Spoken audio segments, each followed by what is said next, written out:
Thank you for joining us for another episode of Senior Answers.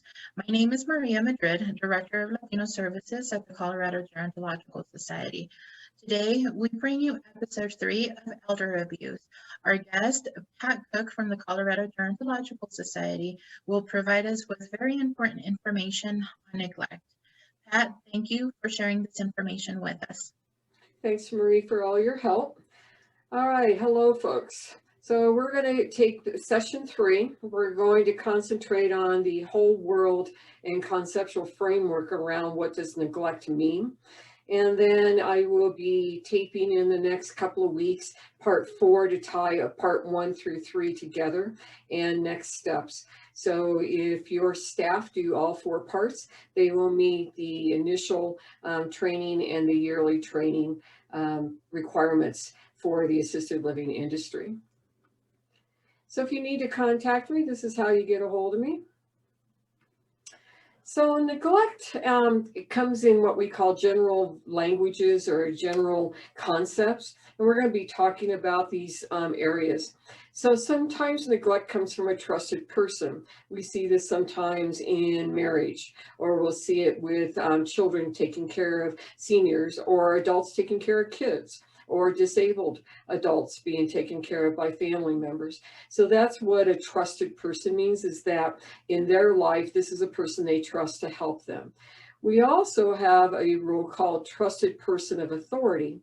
So in other words, this is somebody who has a case management company or provides DD care or IDD care. And so they have authority to be that person that is assisting them. In the senior market, we see it more as power of attorneys or durable power of attorneys. We see in neglect by legal representatives. So we've been through a lot of transformation in the last decade from probate court of what our guardian conservators program is or what our fiduciary program is.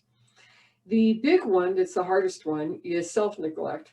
And what is our community views and how do we attack it or think about it? And self-neglect is probably the hardest to make impact initially until people fall down and can no longer do things for themselves. And then we have community neglect. This is a new conversation going on across the country. And it was 3 areas that really impacted community neglect. So one of them was the whole role of transportation, actually.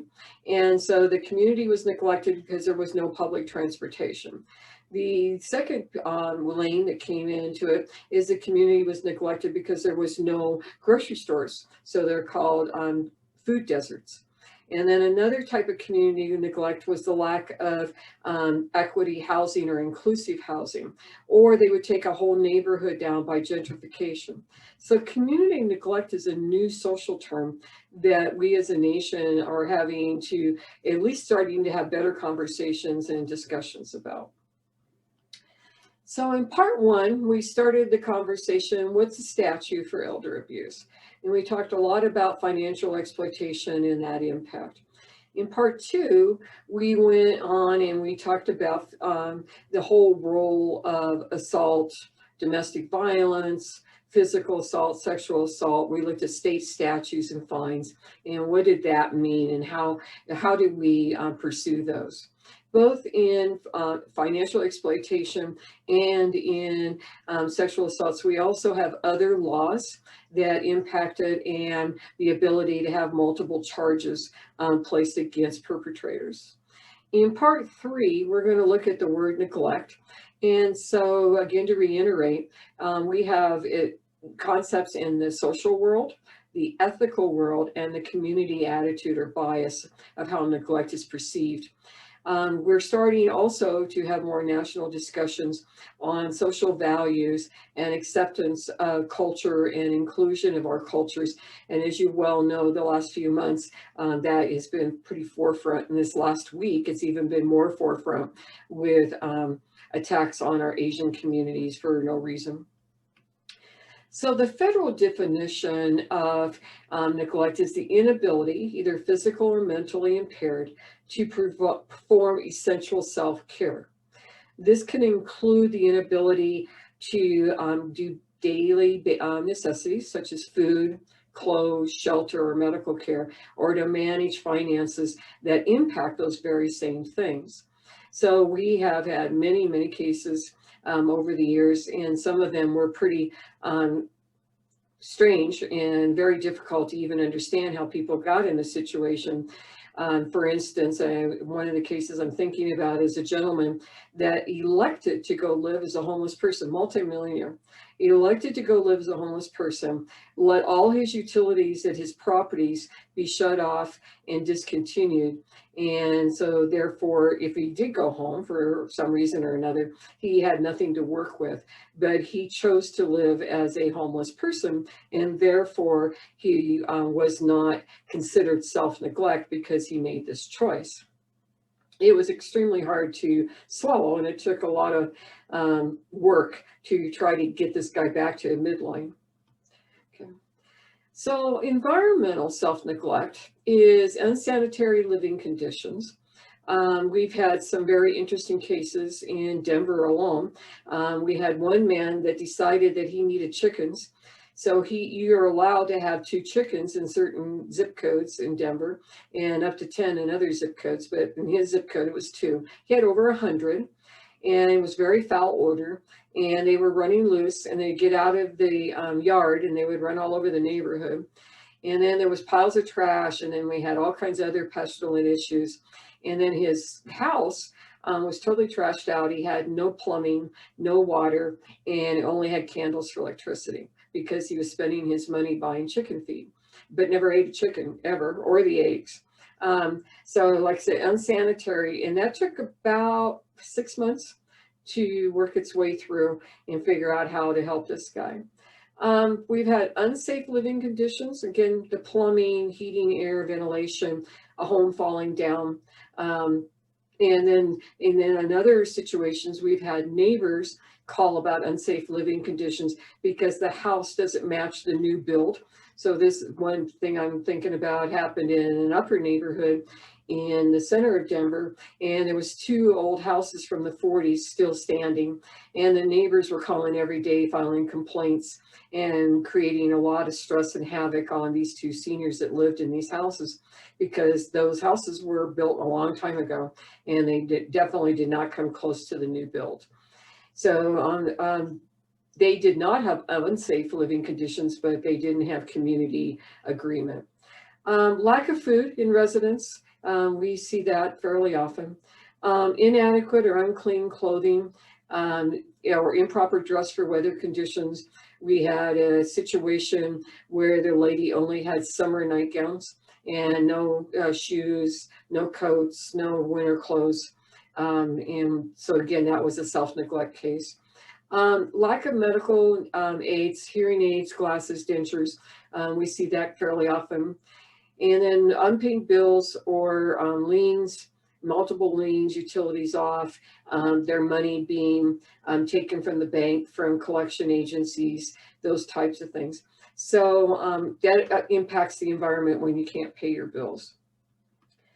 So physical signs, generally hygiene is part of it, but it's hygiene in when people have lice or they have other kinds of pestilence living on their bodies. And they also have feces and urine, and they're just poorly kept. We see a lot of bed sores or skin rashes in some of these folks. Untreated infections that have migrated. There was a gentleman on the news that was homeless, and he lost his toes and his fingers due to frostbite in that storm 2 weeks ago. He had been at university, and he couldn't get help before that, and was declared that he was making choice to live in the bridge as an unhomeless person. And at any rate, ended up in university and now has been moved to a safe setting. Malnutrition, the weight loss kind of go hand in hand. I think we're going to see a lot of that post-COVID. We're starting to see it already. Inadequate or inconsistent sleep, where people are up days on ends because there's not a safe place to sleep. And then we also see ER visits. So the ERs will call in cases of self-neglect when people come oxygen seeking on a daily basis or prescription replacement because people have stolen their medications. So these are some signs of self-neglect that come into the adult protective service world and community agencies as well. So the big challenge that we struggle with all the time is the whole conceptual world of self-determination. If you choose to live a lifestyle that is not conducive to the community, that's considered self-determination. And so back when I was a little kid, they were called hobos. And I would frequently bring a hobo home from the railroad yards and made my mother feed them. And it's kind of how I got in this business. I was about 5 or 6 at that time. But self-determination takes a lot of flack. And so other community partners get really upset with adult protective services when they do what we call rule outs, because the person has capacity to make those decisions, even if they're not good decisions. Self-neglect also comes from a lack of trust. And so some people, just do not trust any government agency. And so they shut down totally, even if they're in dire straits. Had a case of a lady that was a gold miner up in Aspen, and she had very, very poor trust issues, and she was homeless, and we found her by accident.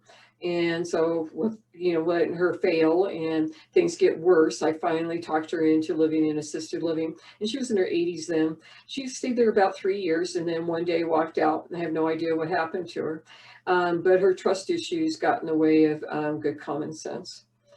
A lot of self-neglect, people don't really understand the impact and that they could have a better life, but they think that their rights and their self-determination abilities are taken away from them, which is not totally true. And so they don't want to follow community guidelines or regulations, and COVID impacted that a lot with the not being able to have visitors at will, and having to wear a mask and hand washing, and then isolate in your room if you went out in the community, especially in the early part of COVID. So impact, we had a lot of mentally ill people walk away from their group homes and then got themselves into trouble. And then we didn't have group homes for them to go back to. Finances can be a self-neglect. A whole lot of different stories happen in finances. And then the community, how people interface with their community of choice, and whether or not the community will interface with them. So these are all different factors that are looked at in self-neglect and the challenges that we find ourselves in. So Colorado has some definitions of what self-neglect means, and it's in the bold black. And so basically, again, the things I've been talking about, how are they substantially endangering? And that is the key word. It has to be substantially endangering. Unfortunately, that is not black or white, and it has a lot of bias, and different parts of our state interpret this very differently. And we'll frequently tell people to leave their community and go to Denver, and the police will use that is, you need to get out of here or we're going to put you in jail. Go to Denver. They are the ones that can take care of all people like you. So again, we have that kind of bias going on as well, and that is a form. I don't know if you want to call it racism or not, but it's definitely a form of ageism and the bias of being older and things not working well. The refusal part of neglect also gets very dicey. And so for a long time, we had people hopping from one ER to the other ER and making their rounds. Now that we have better electronic records, once you check in an ER, you cannot get other ER services for the same complaint in the same day, or will you be given any medications? It really helped kind of squall that.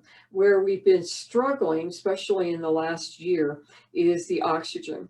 So people have to have oxygen to sleep, and they probably need to be on it 24/7, but they have no place to plug in their concentrators, and they can't carry E-tanks around because they're heavy, and they definitely can't carry an H-tank around. And then the shelters do not allow oxygen in because it's a fire hazard. So this choice of lifestyle, where I've seen it impact the most, has been on this whole thing on oxygen. And how do we serve our homeless community and our low income community, especially if they have their electricity shut off, even for high utilization. We did get, Excel does have a new program, and we've been sending out that application to people if they meet that criteria. So what came into play in this whole arena was palliative care. And there is a lot of work being done by the homeless coalitions on using palliative care as a tool to help people that are, as they're now calling them, without a home, try to survive in this world and not find themselves in self-neglect. We do have an exclusion in neglect, and this was due to the medical orders to choose that you are not going to accept care, and the CPR directive. We have these forms, and Maria does a lot of education around this. We have some great YouTubes that she has produced. I talk to families, she talks to families, and we try to hook them with the right programs if they are in this piece of life and have decided they no longer want to seek care. And that's not considered self-neglect. So part of the early work that we were involved in was the 911 dilemma. As you well know, budgets are tight, and so every 911 call needs to be for the right reasons. And unfortunately, we have people that call 911 for the stupidest things. So they, when they come into the circle for discussion, they're calling 911 to get them a drink of water, pick up their remote, change the TV remote because they can't figure out how to use it, do this, do that. And it's not 911 at all. So unfortunately, due to our obligations as a community, we have to respond to all 911 calls. But what we have now, and this is a statewide thing, we have this new 911 software. So addresses are checked. So you get a certain amount of 911 calls as a business to your business, you can actually be hauled into court and your business can be shut down. And we see that in the downtown area, especially at fast food places and stuff like that, where 911 calls are every half hour, every hour. We've had senior communities that overuse 911, especially for falls. And so that dilemma enacted new rules that if you cannot get up from a fall independently and you're calling more than a certain number of times a year, then the courts can force you to live in a higher level of care. Oh, excuse me. So this whole citation into court is kind of new. It's not a regular courtroom. It's very interesting. It's a conference room, both in Adams, Arapahoe, and Denver County.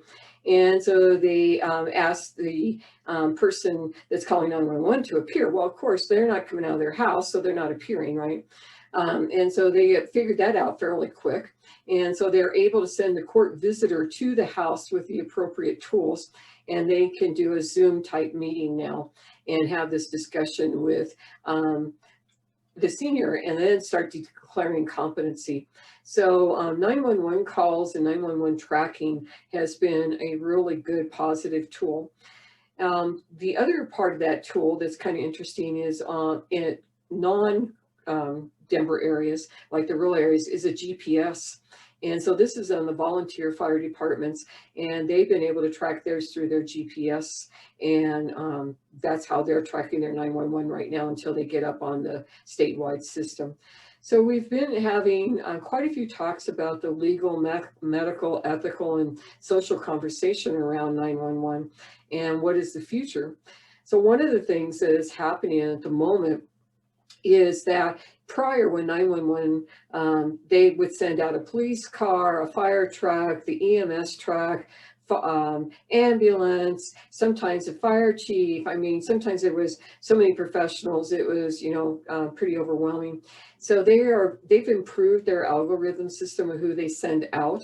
And generally, their first response, unless it is deemed immediately to be a crime, is a paramedic and a mental health person. So I'm seeing some improvement on our response, and I think we're doing really well. The uptick of those calls and the response by these teams has really grown in the last year. In the metro area, over in Larimer, Loveland, down in Pueblo, Colorado Springs, I think Grand Junction's doing it as well. So we're seeing that this model and the money that we got to get this model going to be a positive movement and to help identify self-neglect versus an actual crisis.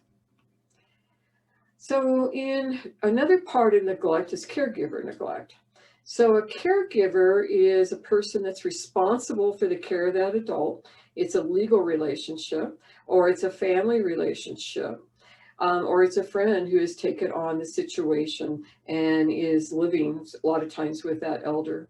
They assume responsibility. Sometimes it's paid and sometimes it's not, but you're providing oversight of services to an at-risk adult. So where this has gotten interesting recently in the COVID season is the caregivers are not wanting to go to the homes because they're afraid of COVID, either bringing it or getting it. And so people were not getting that protective oversight and assessment that is necessary to do the job well. So this particular section has been used a few times against caregivers for not doing the right thing for the right reasons. So again, in this statute, this neglect is crossing the T's and dotting the I's and bringing the full circle together. So are they getting the right medical care? Do they have the right clothes?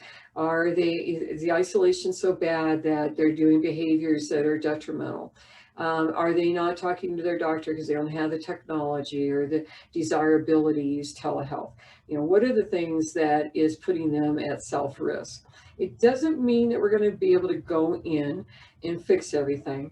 But one of the things that we have to do better is that we need to give caregivers the ability to take coursework and get the right support systems so that they know how to react when things aren't going well. Because generally, it's not when things are going well that we get the neglect. It's when things start falling apart is when the neglect starts really rolling. So one of the caregiver neglect issues that gets cited fairly often is called undue influence. And we get those calls here in our office, and I talk people down. Well, I'm going to have my mom sign her house over to me because I don't want to lose it to Medicaid. It's things like that that's called undue influence. Or I'm going to take all the money out of my mom's bank account so she can qualify for Medicaid. So that would not only be financial exploitation, it would be undue influence and harassment. And people are just trying to figure out how to survive a lot of times, or they have lost their jobs or they can't work because they're caring for one or two elders and they're not getting paid for it. So they get, it gets frustrating for them because they're learning their right to have a retirement when they're not earning money. Palliative care is really kind of it's not new, but it is more used than it's ever been used. And it definitely has different meanings depending on the setting. So palliative care at the hospital doesn't particularly mean what palliative care does in the home. And so the medical aid to dying is the terminology. They have the right to make choices because you have a terminal illness and you're not going to get any better, and what you want that to look like. So palliative care can help get that started, and then hospice care can come in later. But it's not considered caregiver neglect if all the paperwork's done and it's in place. So again, palliative care is used at the shelters a lot. It's used now in the ERs. It's used in ICUs and CCUs for COVID. It's being used in home care. So we're seeing palliative care grow. And it's that prelude to hospice to help people with end-of-life discussions and making decisions. So some of our roadblocks. Well, we call APS, and they have very strict guidelines, and they didn't birth them up by themselves. This is national, and then it filtered down into the regions, and then filtered down into the states, And then the State Department of Human Services, the medical board has to look at them, and then the APS has to negotiate. So in our state, the 2 APS centers that do the 90% of the negotiations is Larimer County and Denver. And then Jefferson County, it gets hot and cold. But at any rate, they have meetings and hearings. And prior to COVID, I was getting to those at least 2 or 3 times a year because I wanted to hear what APS was telling the medical board. Because it's very frustrating when you call them for help. And like when I call them for help, it's because I've exhausted everything I know what to do. And I do need their help, and I still get shut down. So they, like I said, it's been difficult at times when I really need their help, that maybe don't have all the right words or tools or trigger points they need to get them engaged. And then other times it goes smooth as ice. So, it's hot and cold. But one of the things that happens now, again, with our improved data point software that we're using for so many things, is they're able to track the number of calls that come in, the time and date, and then they have topics, or big global topics of what the call's about. And so they're able to, track that. And then when it hits certain metrics and certain contacts, then they will try interventions. It doesn't mean the person's going to accept them or let them into their life, or the person can say to them, I don't want you to come back anymore. And APS has to honor that. So the rule for them that we all get caught up in a lot of times is it has to be the least amount of intervention and the least restriction, and that capacity for self-determination. Part of the arguments I have a lot of times with primary care doctors and families is that primary care doctors are not trained to do capacity for court capacity. They're trained to do general, and a lot of times they have Alzheimer's when it's really dementia, or they don't know how to do a capacity screen. And so, I can use it to get started, but then we have to have somebody that's actually trained in capacity determination to help us before we hit court. And if you hit court without it, the court frequently will send you to a capacity assessment and be court ordered, which is a great tool sometimes when you have somebody pushing back on you and refuses to cooperate with that. So can they refuse? Yep, and they do.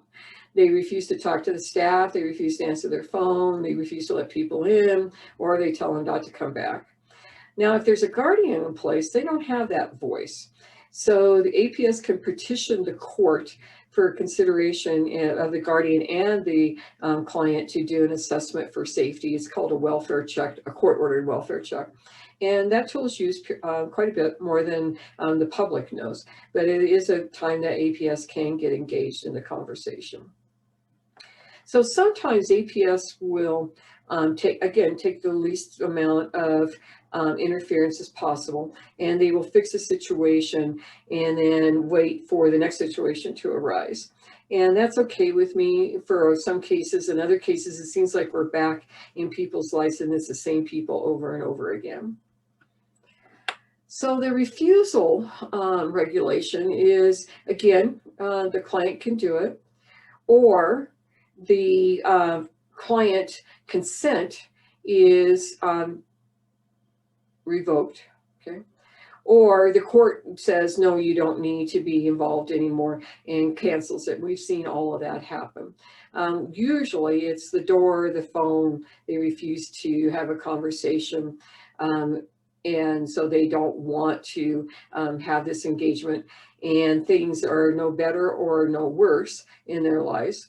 And so the only time that APS will push that really hard is if they're without the necessities: heat, water, food, clothing, that type of thing.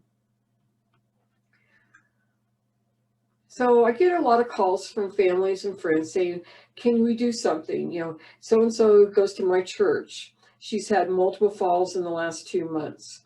Can you do something? Well, yes, I will get on the phone with you and we will make a welfare check. And then we will talk to the detective and state our case and see if we can get an intervention. That works pretty decently. Or sometimes I will go and get an emergency probate court ruling. It's usually good for a short period of time. And then the court visitor goes out, and then court visitors are really well trained. I have not ran into a court visitor that was not realistic and could do a good job on their assessment. And then the court visitor takes the documentation from the visitor and the testimony before they make a final permanent ruling.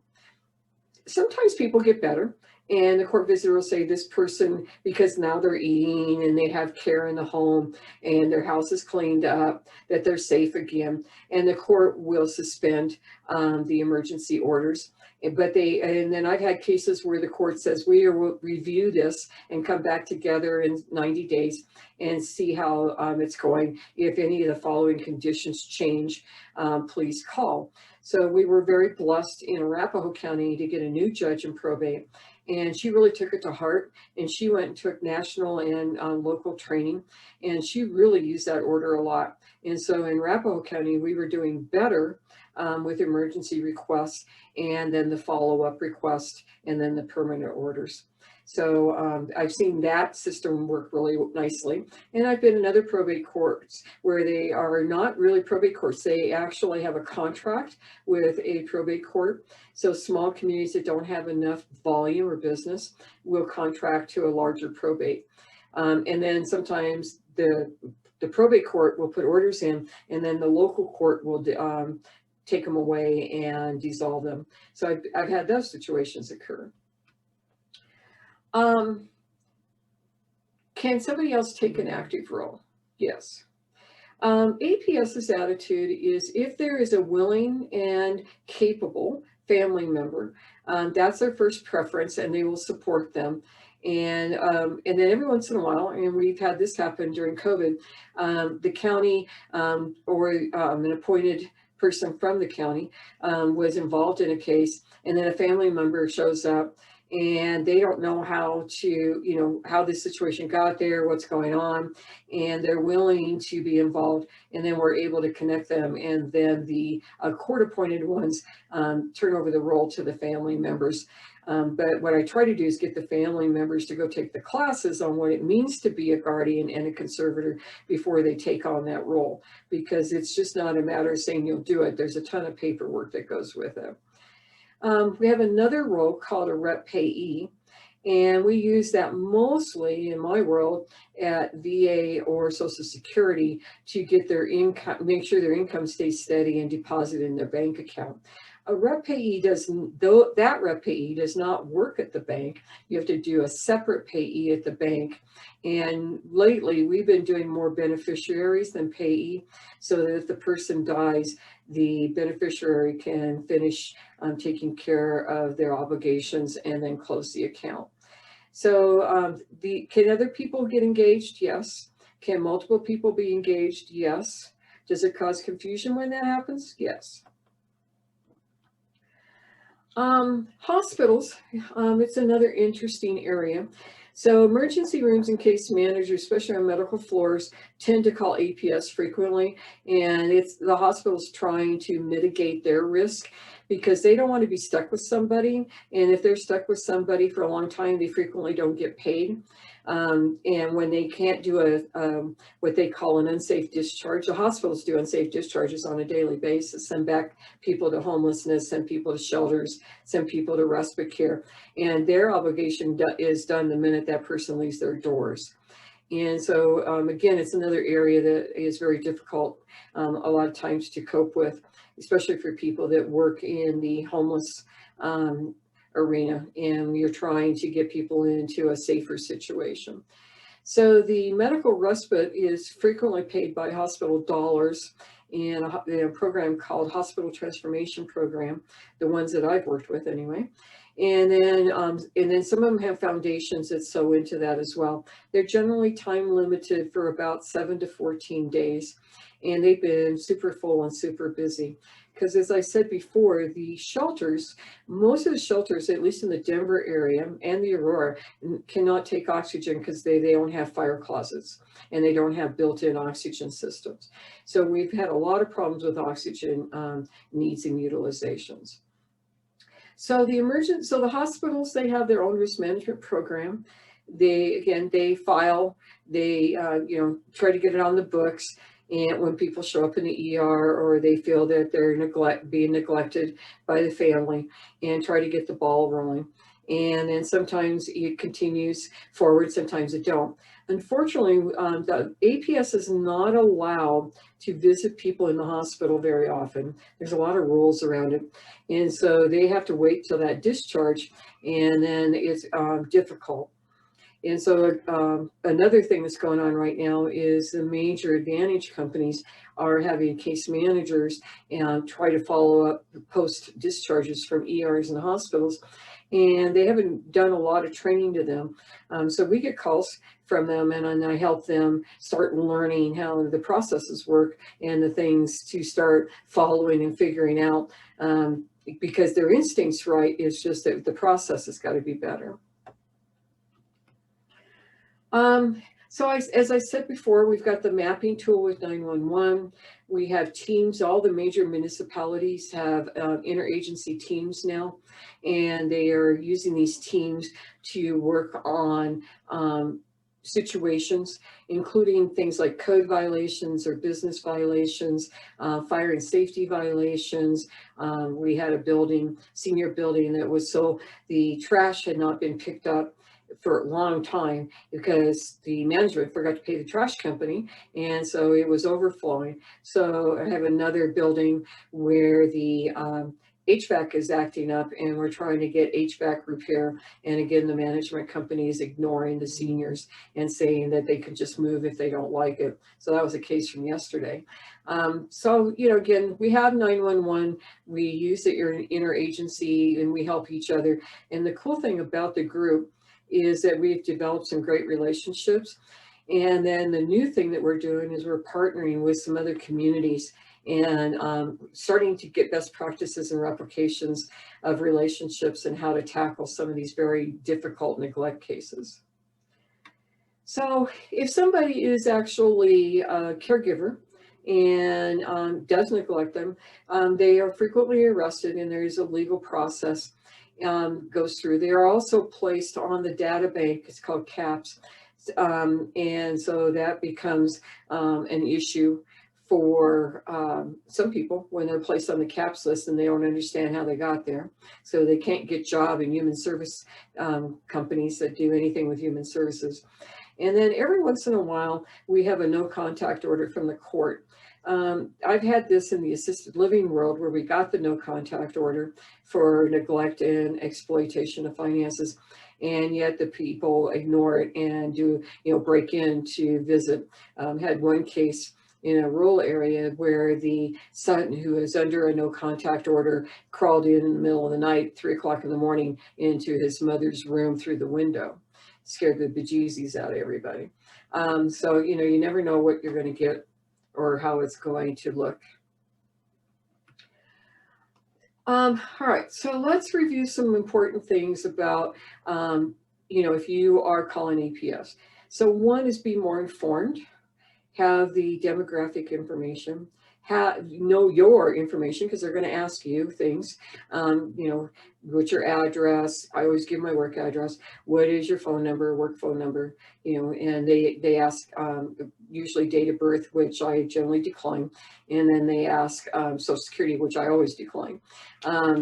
They'll ask, but it doesn't mean I'm going to give it to them. Okay. And they want to know my relationship, and then they figure out that I'm a nurse and that I do this advocacy work, and then generally they're nicer to me. The ones that I know that I've worked with before, generally I don't have to go through all those gyrations. They'll want to know what the allegation is in simple, clear terms. So for me, I try to write it out and get my bullet points and get it in order of what I'm seeing, what interventions we've tried, why do we think this is neglect or self-neglect or family neglect or mistreatment, what are we doing? How does that impact the safety of the client, or then what is the concerns of going out to the house? Like, for instance, there are, Rottweilers, or, this house is infested with bed bugs, because that was our big one for a long time. Or there are safety concerns because the son sometimes sleeps at the house and he's high. And so you never know when he's going to be there, or there's guns in the house. Whatever you have, those safety concerns can really help make it. You got to make it safe for APS. So a lot of times APS will take a detective with them. And I always feel better, especially in some of the cases I deal with, when APS does take a policeman with them. So the county will complete the investigation. So these are actually the rules, and they're being worked on. I think we'll have some changes by summer. But they have 60 days of the receipt of the report, depending on the risk. So they have a risk tool, and the higher the risk is, the faster they have to see them, okay? And then they have to document. And so 1, 2, and 3 is all the documentation. So what was the attempted contacts? How did it go? What happened during the contacts? What's the information chain? Who did you inform? Who's engaged in the conversation? Then what evidence? And so sometimes it's pictures, a lot of times it's phone pictures, or it will be collection bills, or it'll be shut off notices, or it'll be just zero food in the house. And there'll be the food is really old and all over the counters. And for instance, the guy that had no food, that had all the chicken feed, that type of thing is gathered for evidence. And then you have 60 days to finalize the report. The supervisor has to review and finalize the report, and then it can be submitted into the CAPS if they have cause. CAPS is getting a little bit of revision currently, but it has not finished the rotation through the legal part of it over at the Department of Human Services. I am watching it. I've got some concerns about some of the requests for CAPS. Again, because there's no fair hearing. The person that's accused really has to work hard to get a hearing to have it documented. So it's all on one viewpoint from one agency. That's the part that concerns me the most. This is the how, if you are an agency that provides care for or services, this is how you get onto CAPS. You have to open an account. You can do volunteers and employees. There's a payment charge for every CAPS request, and it only has to be done once now. This was last year's change, which was a positive change. So once a request for CAPS has gone in and the data points connect, date of birth is correct, social is correct, those kinds of things, where people live does not go into this factor. Then if something else surfaces in a different county, or even in the same area, CAPS will notify anybody that has made a previous inquiry. They don't care whether they're working for you or not. This has been a great tool to help actually employers know that there's something else going on. And so employers have had to terminate current employees because there was a new CAPS report and it had been quote unquote substantiated, and generally it was financial exploitation was the big issue. And so this employee went outside their business or within their business and got in trouble for doing something or another. So CAPS is our newest tool. We've had other states look at our CAPS project and are using a similar project. You cannot request your own CAPS report at this time and place. You can get your own background check. And if you are going for a job that requires that you be vetted and cleared, you might want to get your own CBI before you apply for that job, because we have seen things on there that are incorrect, or where the court ordered them expunged or closed without discovery, and the process didn't go through. So I've worked on those kinds of things with CBI with young people that are in the home care industries. CAPS reporting, who's a mandatory reporter? Well, pretty much anybody that works with other people are mandatory reporters. The only ones that are not mandatory reporters is APS. And so I find that kind of fascinating. But the way that the reporting is an allegation of mistreatment, has to be done within 24 hours of the receipt of the report, is generally the police department. And then you can do it by mail, voicemail, or electronic. And generally 99% are done by a phone call. And then the county gets them, and the police department puts them into a data bank, and then they're automatically transferred to the county, who has a dedicated worker that reviews them daily.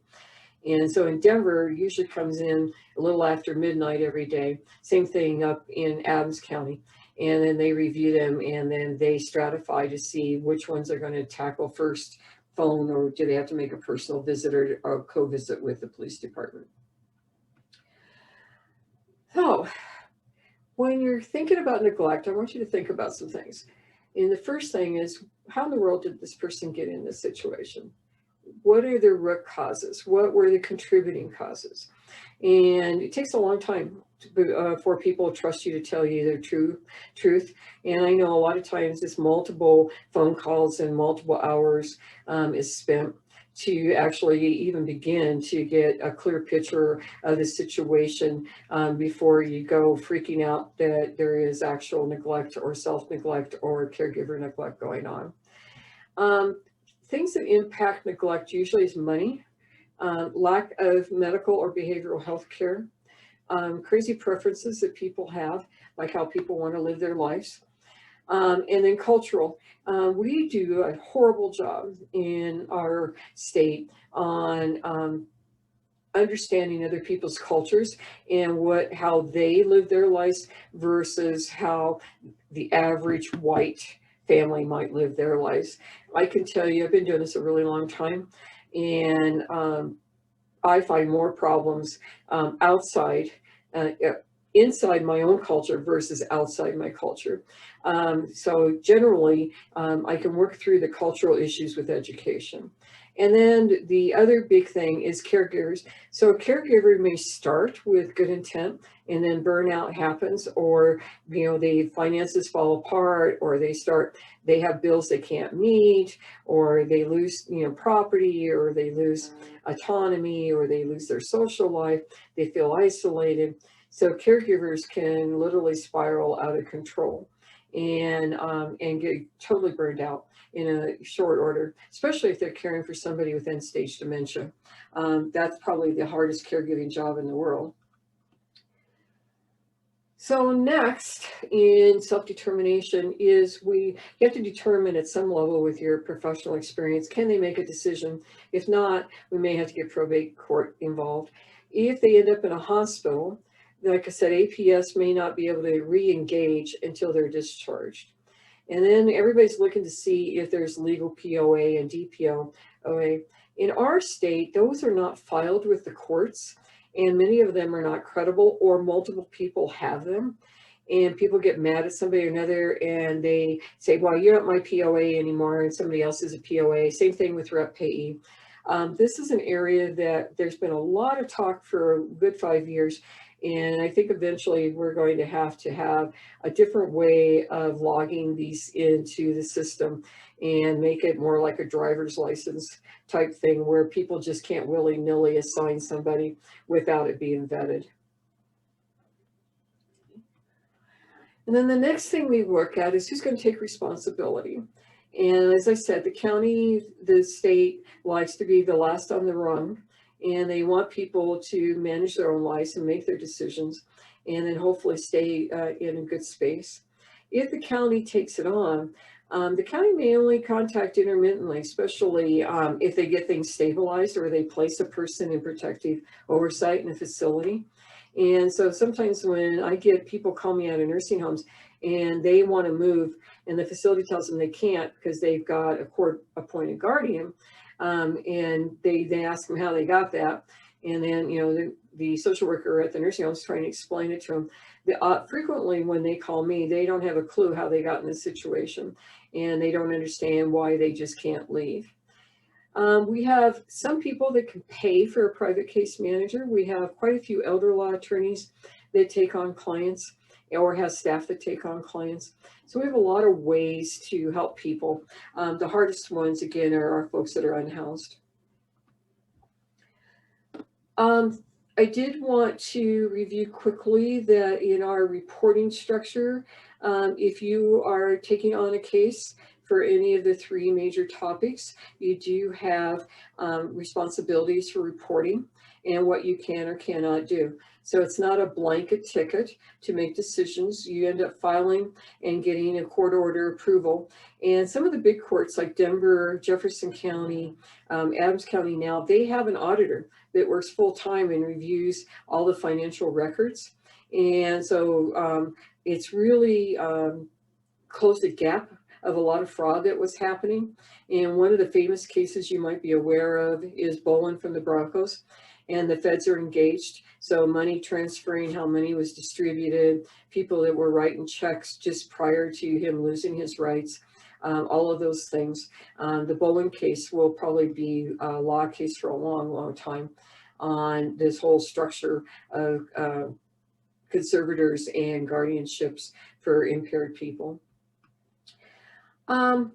Periodically, we get calls from people from other states, they want to move here.